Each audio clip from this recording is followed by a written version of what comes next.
Okay, try this again for those of you here in the classroom. So like I was saying last week, I think it was in our newspaper, we were reading about slavery, and one of the names that came through was George Washington Carver. And so I became a member of this museum live, and one of the topics for one of their museum field trips was about George Washington Carver. So I thought, let's give it a try and see what it's like. If we liked watching this, they do these every week, then it might be something that we could possibly do each week. So, now that I have the right one, let's check it out. Good morning, everybody, and welcome back to Museum Live. My name is Michaela Ricky, and I am thrilled to be your host for today's show.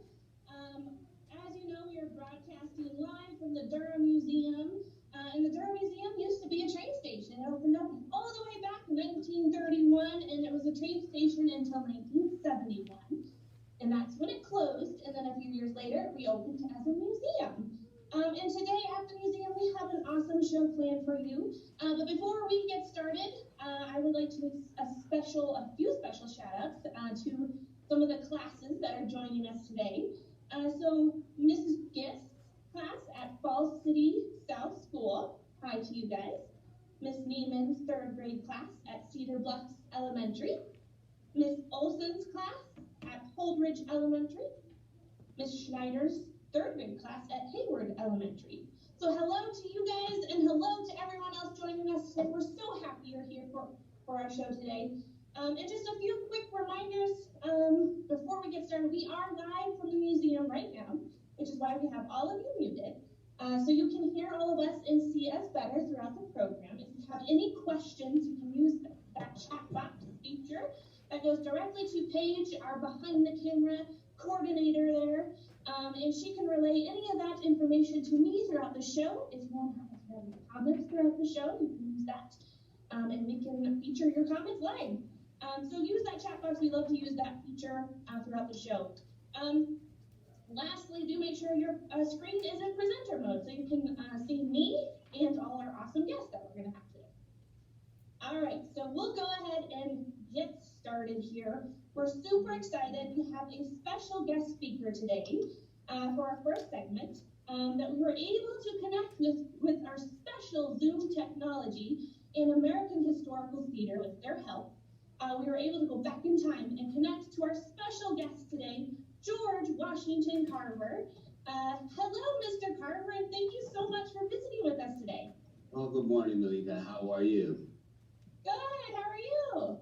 Absolutely wonderful. Absolutely wonderful. Thank you for having me on your show this morning. It's going to be an honor and a privilege. Awesome. Thank you for joining us today. Mr. Carver, if you don't mind, I have a few questions here that I would like to ask you for our viewers today. All right. So my first question is, how and when did you become a plant doctor?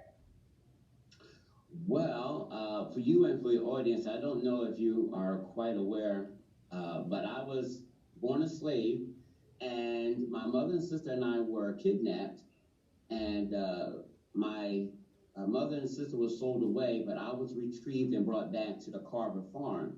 In that process, as I was growing up, because I was so feeble and so small, the Carvers kept me in the house. And so Mrs. Carver taught me how to sew and to cook and clean, and more importantly, how to love plants. And I would, on occasion, walk out along the pathway next to our home, next to the farm, and I would just go out and I would talk to the plants, and I would just enjoy God's creation. And the plants and I became one, more to speak.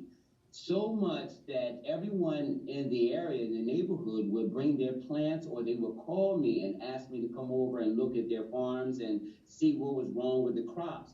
At that time, I was only about 8 years old when that actually took place, and I got that phrase as being called the plant doctor, because I brought plants back to life, and I love plants, absolutely love them. Thank you for sharing your story. So my next question to you is, how did you handle racism while obtaining an education? Well, when I was growing up, education was denied blacks, and I just wanted to learn. I just thought it was the most rewarding thing. The Carvers did the best they could. When I was 10 years old, I decided to pursue my education, so I walked 10 miles to the next town, which had a school for colored children. While I was there, it didn't bother me. Uh, I learned all I could. And as I was growing up, I ran into a lot of racism. I saw lynchings. I saw all kinds of things that were happening to blacks that I just didn't like, or that was I felt as though it was unjust.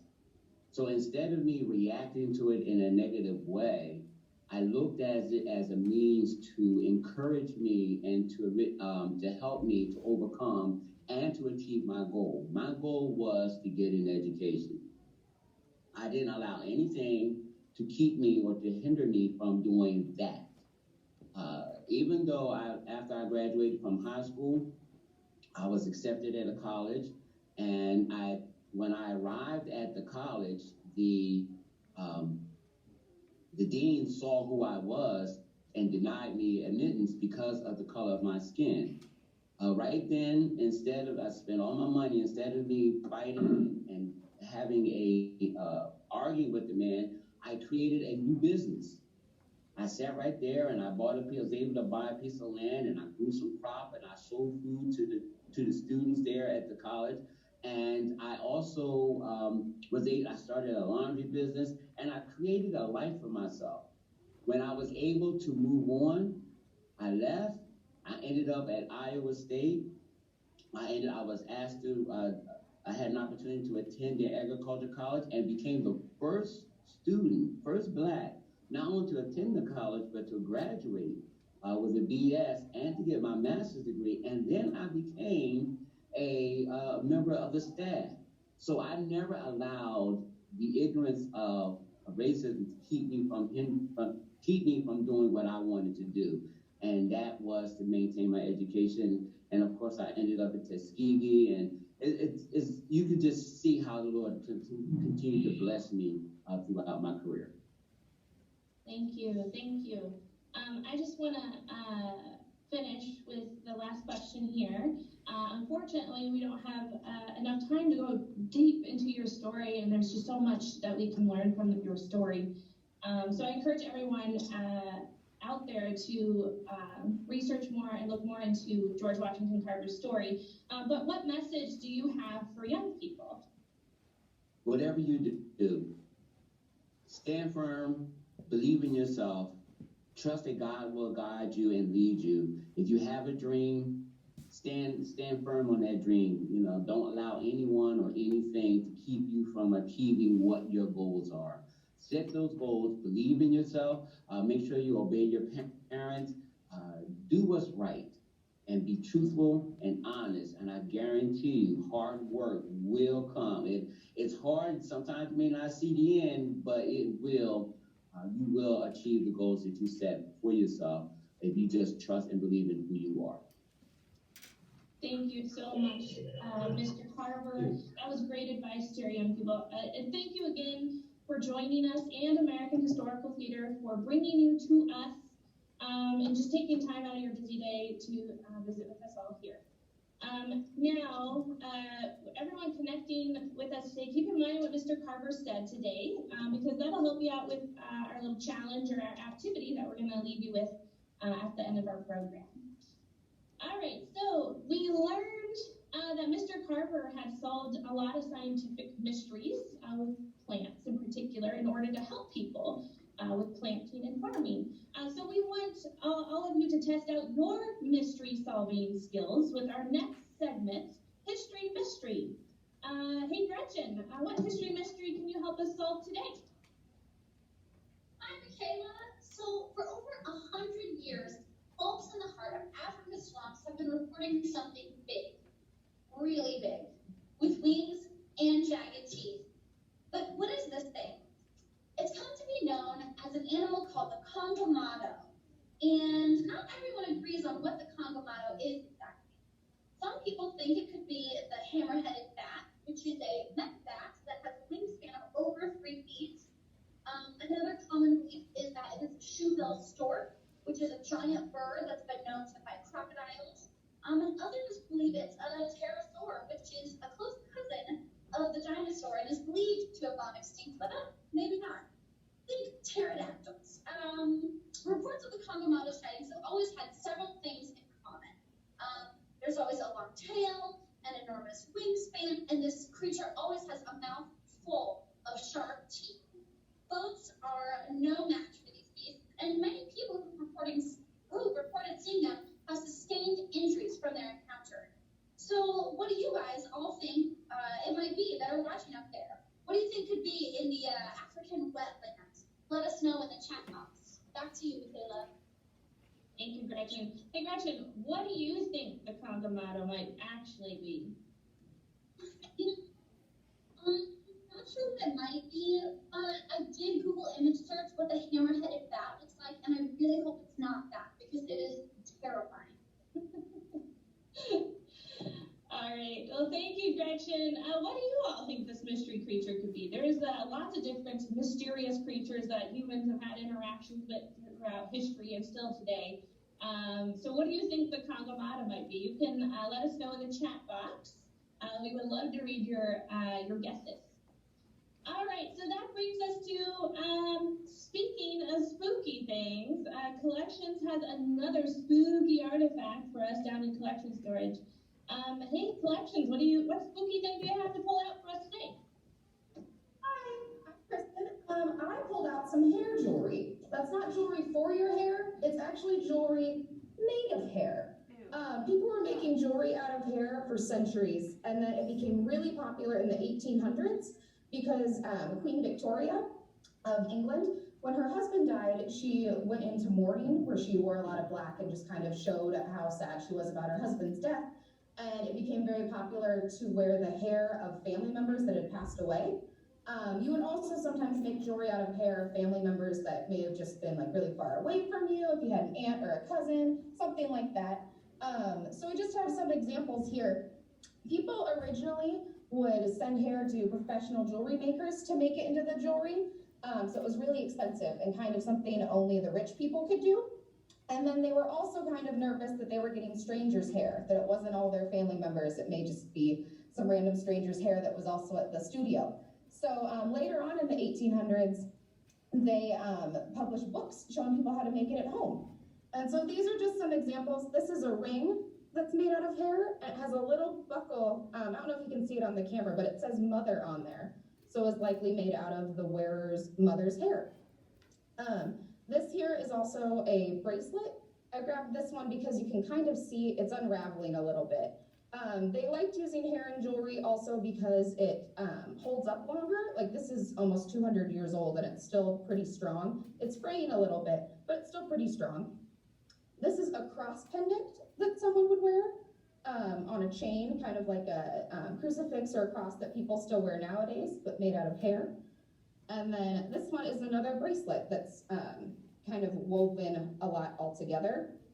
And then some people would also more decorations out of hair. So you would use hair from different members of the family. And this is an example of that. They made it all to look kind of like flowers. So we have flowers, and then the lace on this piece of fabric is also made out of hair, and then just all kind of different designs.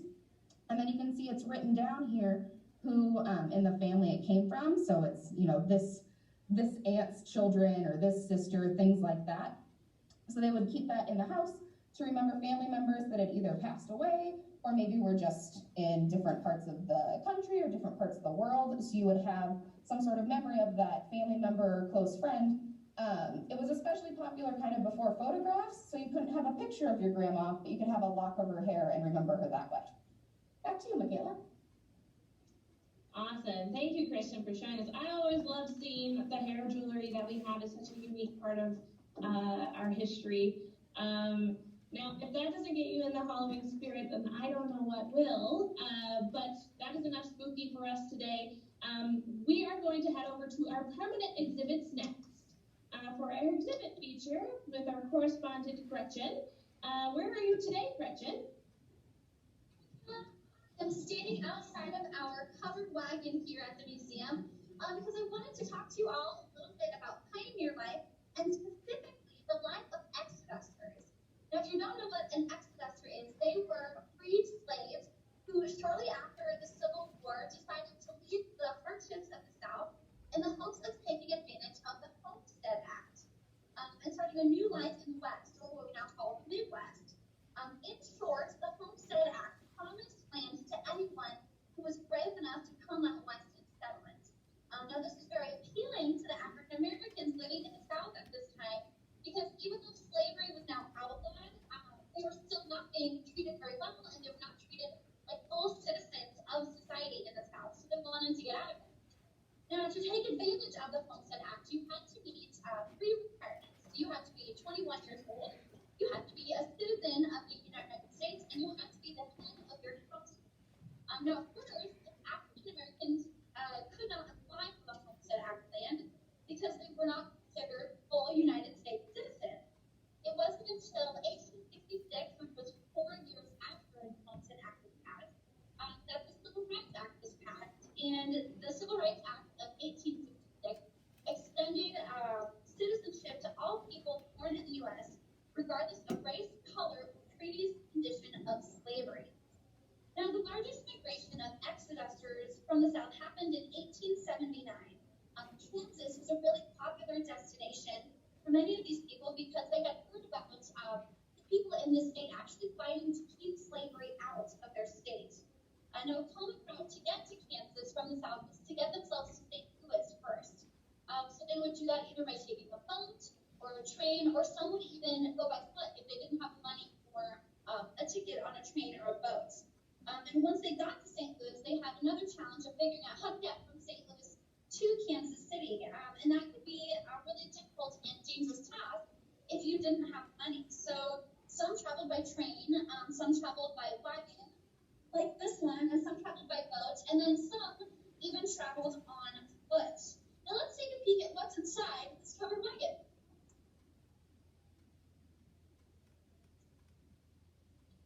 Now you might think that the people that were traveling would ride inside the covered wagon, but think again. Usually the covered wagon was, the space in there was reserved for the things that they were traveling with. And the people traveling were usually expected to walk most of the route. They wanted to keep their things nice and dry inside. Can you guys imagine if you were having to move to a totally different part of the country, what things you would bring? You might only get to bring a small box of your own belongings. Now, we often call this period of time that the exodusters left the South, we call that the Exodus. And it was from about 1870 to 1880. And of course, migration of African Americans from the South never completely ended and still continues today. But in this specific time period, over 27,000 freed slaves made the journey to Kansas in search of a better life. In total, nearly 100,000 exodusters emigrated from the South during this time. That's all I've got for you today, and I hope you learned something new about the life of exodusters. Back to you, Michaela. Thank you so much, Gretchen. I always feel like it's important to learn about the exodusters. Sometimes they get looked over when we talk about pioneer life, but they very much were pioneers, and they did have some different challenges than some of the other pioneers that we may talk about. So thank you, Gretchen, for going into a little more depth about the exodusters. Next, we have our Today in History. And today I wanted to talk about Indigenous Peoples Day, which is today, October 12th. And Indigenous Peoples Day is a day that celebrates and honors Native American peoples and commemorates and honors Native American histories and cultures. And a little bit of history about Indigenous Peoples Day. The notion of an Indigenous Peoples Day, or the creation of it, took root at an international conference on discrimination sponsored by the United Nations in 1977. South Dakota was the first state to recognize the day in 1989. And the holiday is recognized today by 14 different states. So I just wanted to briefly bring that up. Make sure that you guys take some time to learn about the different Native American communities in your area.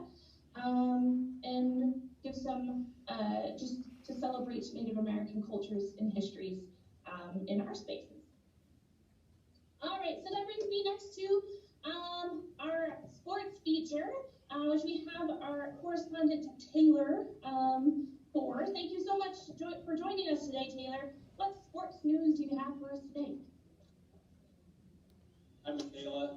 Today, we're going to be talking again a little bit about baseball today. I know in the second to last segment that I was with you guys, I mentioned that baseball was my personal favorite sport. And so I wanted to talk to you guys today about a really, really famous baseball player who was born right here in Omaha, Nebraska. His name was Bob Gibson. He was a pitcher for the St. Louis Cardinals. Bob Gibson, like I said, was born here in Omaha, Nebraska. He went to Omaha Technical High School, which for those of you who may be joining us from Omaha Public Schools today, that is the administrative building downtown right off of 30th and Cummings Streets. So Bob went to Omaha Tech High School, and then he actually he played basketball and baseball at Tech, and then he actually went to Creighton University, just right up the street off of 24th and Cummings Streets, to play basketball. He did not play baseball at Creighton. He solely went to play basketball at Creighton. And then after he graduated, he actually had a very, very brief stint with the Harlem Globetrotters, which I don't know if anyone has been to a Harlem Globetrotters show, but they're lots of fun. They do all sorts of crazy acrobatic tricks and dribbling tricks, and they're a lot of fun to go see. But his true love at the end of the day was baseball. And Bob Gibson, his rookie year, so his first year in Major League Baseball was in 1959, and he played all the way up through 1975. Just one of the most dominant pitchers of the 1900s or the 20th century. Bob is what you would call on a baseball team an ace. That's a baseball term that people use, and the ace is your number one pitcher, the guy that you can rely on to strike people out and get lots of ground balls and fly balls and not give up a whole lot of runs. In fact, in 1968, Bob Gibson actually had one of the most dominant years as a Major League Baseball pitcher ever. They actually had to lower the pitching mound permanently by a few feet because he was so dominant coming off the top of that hill, getting so many ground balls and strikeouts. Bob unfortunately passed away a few weeks ago. One of Omaha's greatest sports legends. He'll be remembered for his tenacity and his fierce competitive nature. If you want to learn more about Bob Gibson, there's all sorts of books and articles online that you can go read about. And if you're into baseball, I would definitely suggest reading more about Mr. Gibson. Back to you, Michaela. Thank you, Taylor. Stories like Gibson are so important to tell, so I'm glad that Taylor was able to do that today. Next up, we have weather with Matt Surley, who is broadcasting just across the track from us at KGTV Channel 7. What does the weather look like this week, Matt?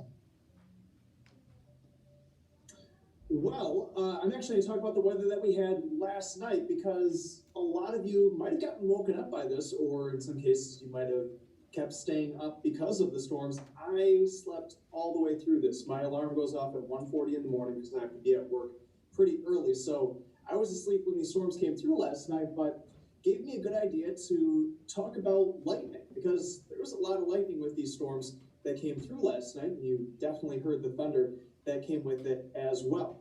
So let's talk about lightning, how lightning starts. So it starts with a separation of charges, positive and negative charges in the atmosphere between the ground and the clouds. And the electrons, the tiny, tiny little particles, kind of zigzag down what's called a stepped ladder pattern, kind of a fancy way of going zigzagging down like that.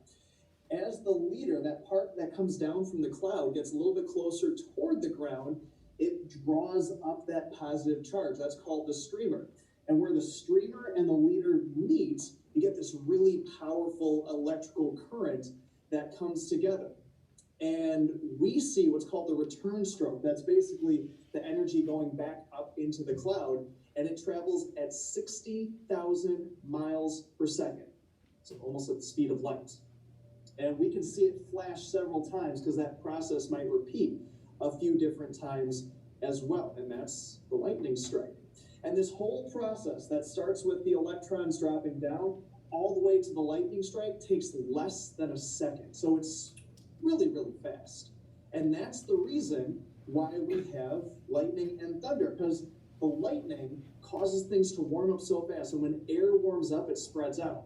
And when it gets cool, it condenses, it gets a little bit smaller. So that air moving back and forth really fast, that causes a sonic boom, which we know as thunder. So that's all thunder is. If thunder freaks you out, and trust me, it did as a kid, for me, thunder is just a noise. It's that air moving really, really fast that creates the sonic boom. And there's a whole bunch of different types of lightning. There's cloud to ground, we see that all the time. Intra-cloud, so say inside the cloud, that's pretty common. Then you get stuff like this, the positive cloud to ground strike. Sometimes that's called a bolt from the blue. And that's something that can actually be kind of dangerous, because thunder or lightning can strike several miles away from the thunderstorm that's making it. So that's why you'll always hear us say, if you can hear thunder, get inside. Because if you can hear thunder, chances are you're close enough to be struck by lightning. And you don't want to be in a pool, or you don't want to be near anything metal when there's lightning around, because that electrical current can travel through the water, it can travel through metal, and it can end up shocking you. And we always warn about outdoor events, especially things like baseball and football and soccer stadiums, and even golf, because it typically will strike the tallest surface, like trees or on a hill. And you want to be away from open fields on the top of hills, because that makes you really susceptible. And one of the questions I always get when you're able to go out and do school talks about weather is, how hot is lightning? It is 50,000 degrees Fahrenheit on average, which is hotter than the surface of the sun, which is cool enough to think about. But the thing that really blows people's minds, you put up two fingers like this, that is how wide a lightning bolt is. It's only about an inch or two wide, and it's that air moving within that inch or two really, really fast that causes the lightning and thunder that might have kept some of you up last night. Back to you. All right, thank you, Matt. You always have the most fascinating facts about weather. I always learn something new, so thank you, Matt. Now, for today's,